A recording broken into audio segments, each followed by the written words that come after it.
I think, Wow. you I don't think they like dealing with supermarkets and big containers and everything.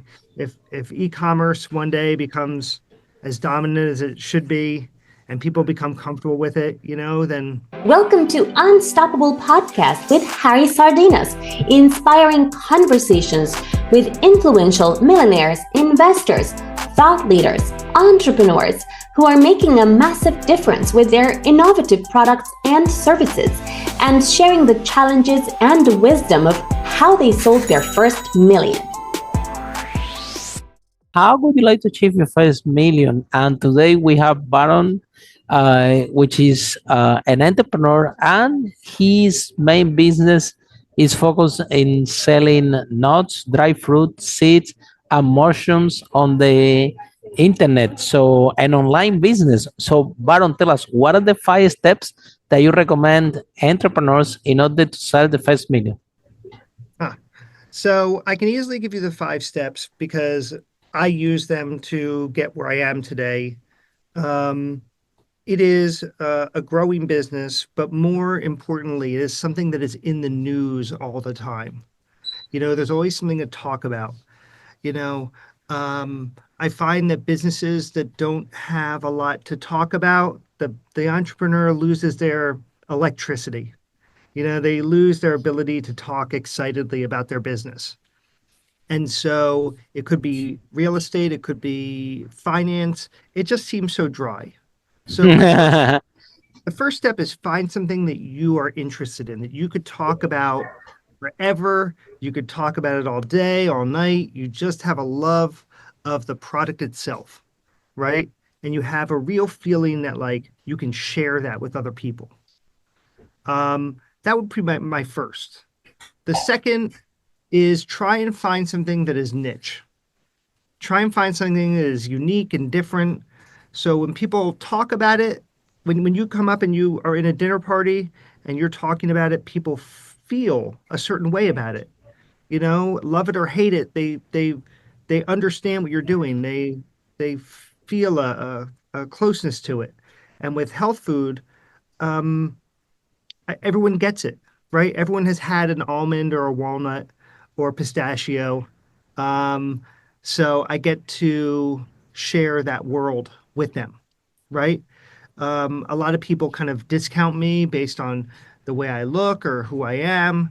And you walk into a place and you start talking about the history of cashews or how cashews get to your plate.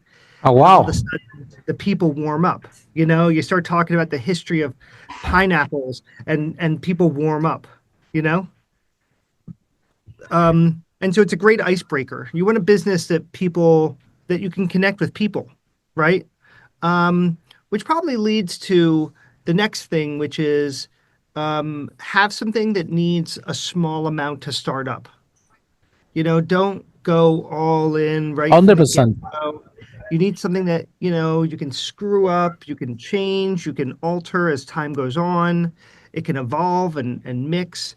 When I started my business, I had 5 people with me, and Five people. yeah, 5 people. Wow. That's a lot of people. Well, they were all minority stakeholders in the business, Okay. but it made everything so much easier Ah, because wow. could Glad to vote on hear. you could vote on everything. Is this a good logo? Is this a good tactic? Is this good money to spend? You've got like a close little group of friends, who can give you their opinions, who are invested in the business. Um, I've never been a fan of owning 100% of anything, not giving away so much at the jump, but giving small percentages away so that you can still maintain control but have people to talk to. That's Business, very good. That's very good tip. e-commerce business gets so lonely. It can be such a Absolutely. lonely experience running an e-commerce business. It's incredible because I get to It's go only to you alone with the money and the laptop. Yeah. I mean, you end up staring into your computer screen and you just don't have any anchor, right? You can screen any country in the world, you know, uh, which is an amazing freedom, but that freedom also leads to a lack of an anchor, and an anchor is the best way to put it. So, you don't want that anchor to be money. for sure. For me, it's delivering fresh food. So I guess that'll be the fourth thing, which is a good product, like Mm-hmm. a healthy product. I started my business in New Jersey and Philadelphia, and it was always about how fast can you get food to the customer, you Mm-hmm. know? And they would start asking me things like, well, what makes your food better than other food? And I'm like, well, I don't really focus on the quality of the food. I focus on the speed because when you're talking about food, the closer you can get from the tree or where it grows to get to your door, Oh, wow. Brazil nuts grow in Brazil, right?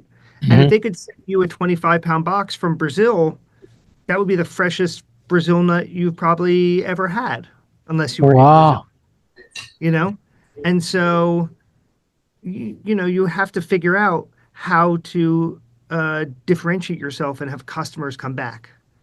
So almonds are grown in California.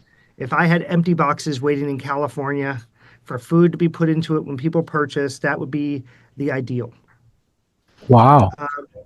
And that's kind of what brought me to Very be in impressive. city. Yeah.